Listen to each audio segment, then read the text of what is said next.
Hi, I'm Luke and I'm 30 years old. My ex and I were together for 4 years. We broke up a little over 2 years ago. She was pregnant at the time, but the baby wasn't mine. She was seeing someone else behind my back, and when she told me, it tore me apart. I won't lie, I was furious.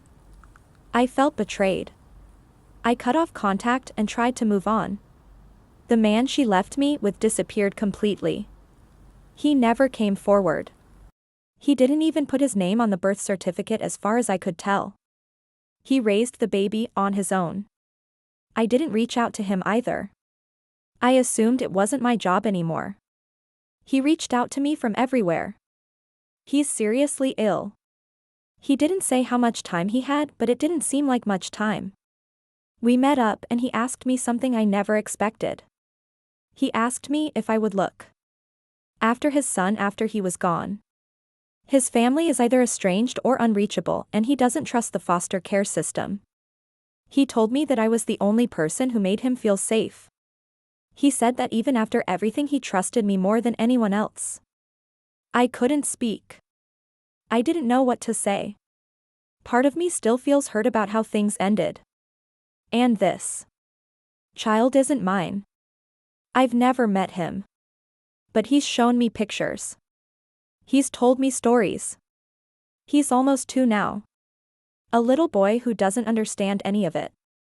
I don't know what to do. I'm not a father. I don't even know if I could be a father under these circumstances. But I can't help but think about this little boy losing his mother and ending up in a system where no one knows him or loves him. I imagine him scared, wondering where his mother went, waiting for someone who will never come back. And as much as I want to say it's not my responsibility, something inside me can't look away. I don't think I can say no. Not because I owe him anything, but because the boy didn't want any of this. None of this is his fault. I don't know what's going to happen. I'm trying to figure out what steps to take.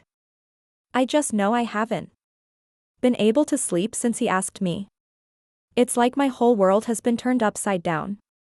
My friends have been messing with me for 7 years, and I'm getting a little revenge. Hello, I'm Johns, I'm 30 years old.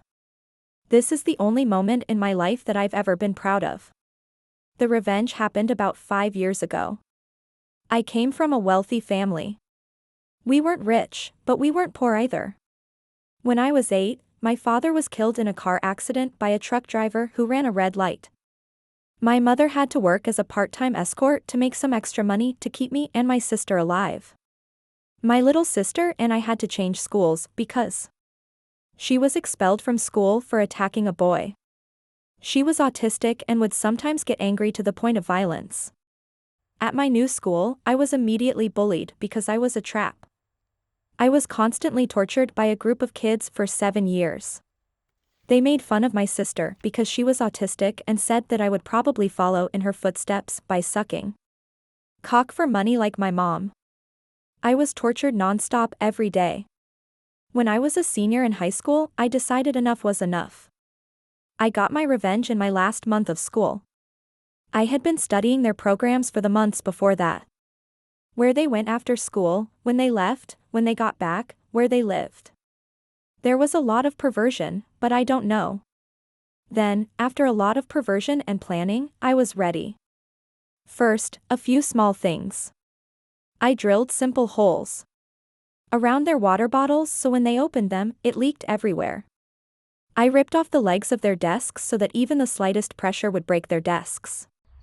I did everything I could to move them. Then I moved on to bigger things.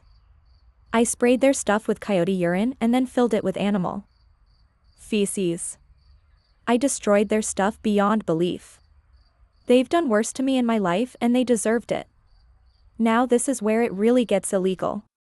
They all play baseball together, so I decided to shoot them right there. They went to baseball practice and I followed them. They left the locker room and I went in and did my own practice. I brought a machete and got to work. Their bags were torn apart. 3 out of the 7 had wooden baseball bats, which I destroyed. I also set a trap for them. When they opened their bags, they would catch fire. I put a ton of river clay in the transmission of their car and I put beds of nails in front of their tires. I wanted them to suffer. This is where it really got illegal. I went to the main bully's house. He's a jerk. He dislocated my shoulder one time for no reason. He was the one who said I was following in my mother's footsteps. He got mad at me, attacked me. He hurt me and I was going to get revenge. I waited for him to come out of the house and I went inside. I crawled to his window and started having some fun. I took apart his bed and his computer. I moved a bunch of stuff in his house, turned on all the lights, all the stoves, showers, sinks, everything. I cut huge holes in his walls.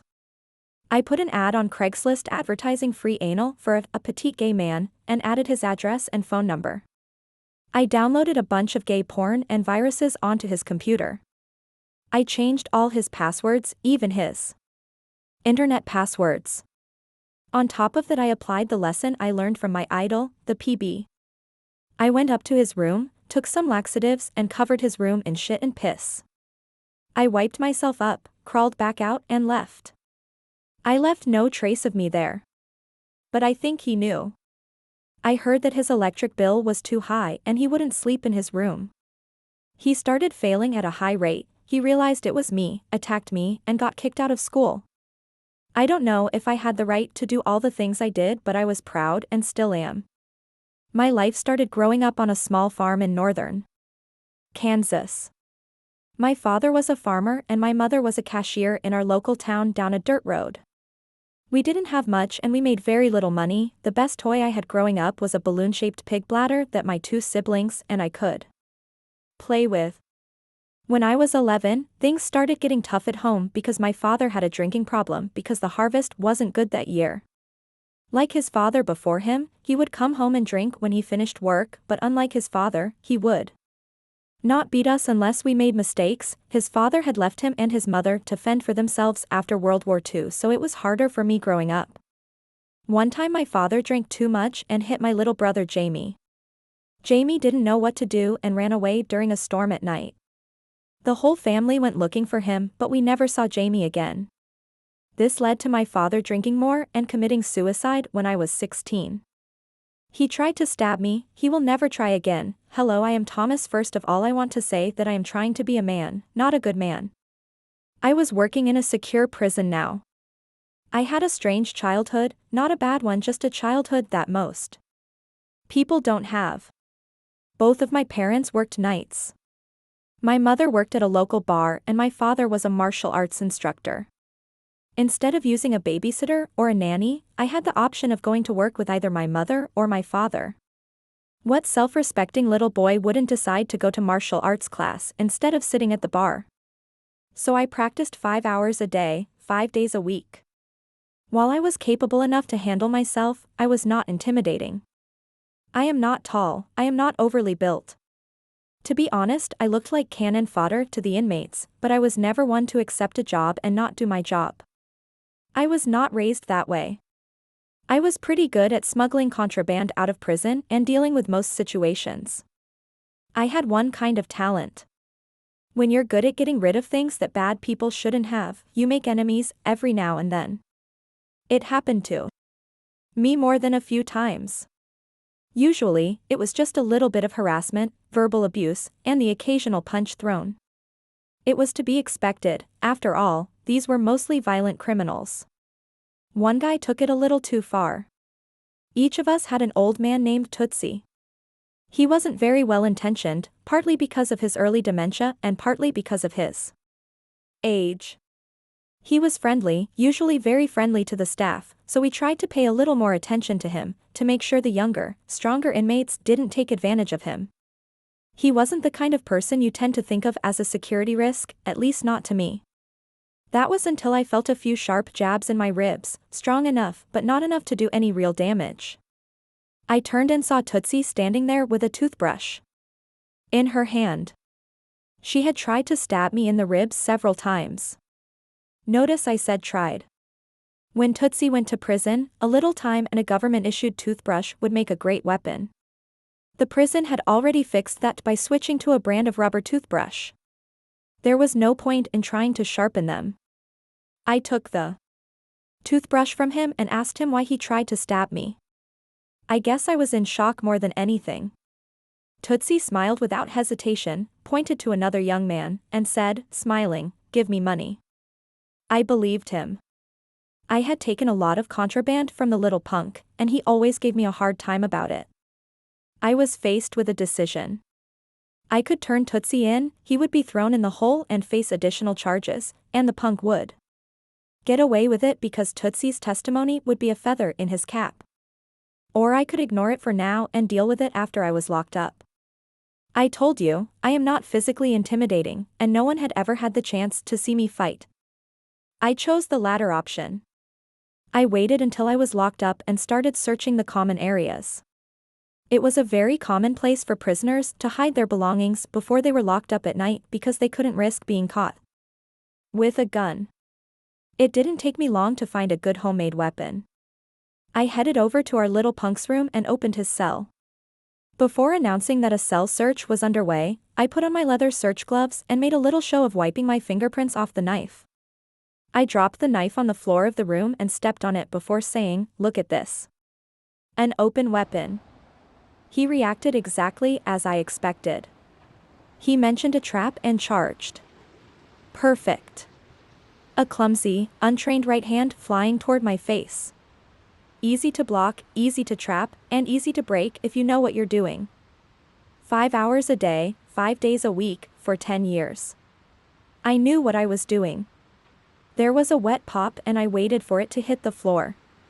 I kicked the knife out of the room, calling for backup and medical attention. There was a weapon involved, and an officer had something against the prisoner. My report was all that mattered. Tootsie wasn't charged, the young punk got charged with attempted assault with a deadly weapon on an officer and his arm was broken pretty bad and I developed a reputation among the inmates as someone you don't want to mess with. The inmate pays an elderly inmate with dementia to stab me, his arm is broken and he gets paid extra for his trouble. If you only feel bad for the killer who tried to kill me, go fuck yourself. He wasn't a victim. He was a piece of human garbage who had taken a life before and was trying to take another. Cry for him because I don't care about your sympathy for him. He sent me an engagement ring in the mail. After a year and a half, I broke up with my partner and he asked me to have no contact. His last effort was to send me an engagement ring in the mail. I ended things last Sunday with a simple text message that outlined my issues and laid out the basis for why I wanted to end things and move forward. I had to resort to texting because he kept claiming on the phone that I wasn't breaking up. I asked him not to talk anymore and he replied with a short and simple text message that he had no choice but to respect my decision and that it was disappointing but that he wished me the best. He actually said sorry. It was amazing. On Friday, I received a box in the mail with some clothes that I had forgotten at his apartment and as I was looking through it, I saw a small gift-wrapped box. When I opened it, there was a ring that had clearly been wrapped in a gift shop and a wildly scribbled note. I was going to give this to you in New Mexico, it is yours and will always be yours, so I hope you like it. Then there were scribbled hearts and his name. I know it's my engagement ring because he mentioned to me on a trip to New Mexico in January that he wanted to buy me one. It's so close to what he saw us talking about that I know it was. Looking back, it meant a lot to me that his version of my engagement ring wasn't important to me. I know the note was vague for a reason, I know this was his last attempt to get back at me for the breakup. In response, I made this guy a special cabinet that I never planned on sending. It feels manipulative and bad, and I really want to handle this in a way that's not controversial. Should I just keep it quiet and pawn it off? I can't stand looking at it. My friend suggested sending it back as is, with a note inside and everything. So there's no way he can say he did it. I don't know what to do.